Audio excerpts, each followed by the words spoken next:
I'm here with champion ice dancers Tessa Virtue and Scott Moir. Thank you guys so much for taking the time to chat with me. Thanks for having us. So I want to start with gold medal plates. You've teamed up with them in sponsorship of Olympic athletes. Why are events like this so important?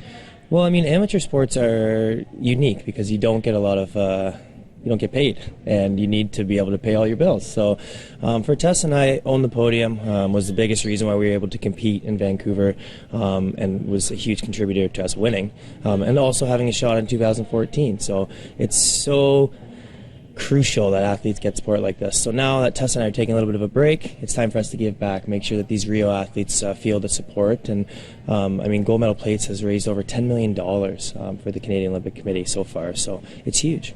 And you probably get asked this all the time, you are taking a little break. Can we expect you guys back competing at all? I wish we could give you a better answer, but the truth is we're not sure ourselves right now. It's certainly something we're considering, and it's not something we take lightly. We know the sacrifice necessary. We know sort of the investment of time. We know what we would need to do to put ourselves in a position to compete and sort of be at the top again, but we haven't quite pulled the trigger on the yes or no yet. We're waffling a little bit, but I think, soon we'll have an answer, and it's exciting. It's a little daunting, but it's also really exciting. Well, I think your fans will be excited. It's not a definite no, that's for sure.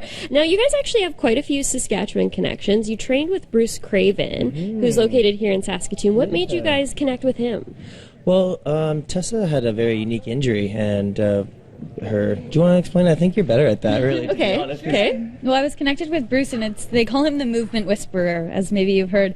And he was an integral part of our team leading into the 2014 games. He sort of changed my mechanics, so the injury mattered less and less, and I was able to sort of push through it and skate in a healthy way instead of kind of fighting pain all the time. So Bruce was a big part of our training, and Saskatoon is a special place in our hearts. We come back often for some charity events, and we have a lot of friends out this way, so it's really special. See, I wouldn't have been able to do that. That's okay. And you've also teamed up with Hilberg and Burke. Tell us a little bit about that. That's right. It's been such a thrilling and rewarding partnership with Hilberg and Burke. I met Rachel, the founder, about a year ago at a charity event in Toronto, and we really hit it off. I mean, everything that the company stands for, the philanthropy they do, the empowerment of women, everything they sort of get behind, it's more than just jewelry. So that was a really natural fit for us. And with the collection itself, there are just over 100 pieces, and they allowed me to be very hands-on with the collection. And as a lover of fashion, I've dreamed about something like this for a long time. So I have to ask, what have you guys been up to since Sochi? Oh, wow, a lot. It seems like Sochi was just like a couple months ago, to be honest, but luckily in our sport, we're able to still be on the ice. We're doing a lot of touring, some Stars on Ice shows, which will be back here in Saskatoon coming in May, so stuff like that. Also just having time to be at home with, family and do some different projects away from the ice. It's been a lot of fun, but as Tess said, we kind of miss that competitive nature, I guess.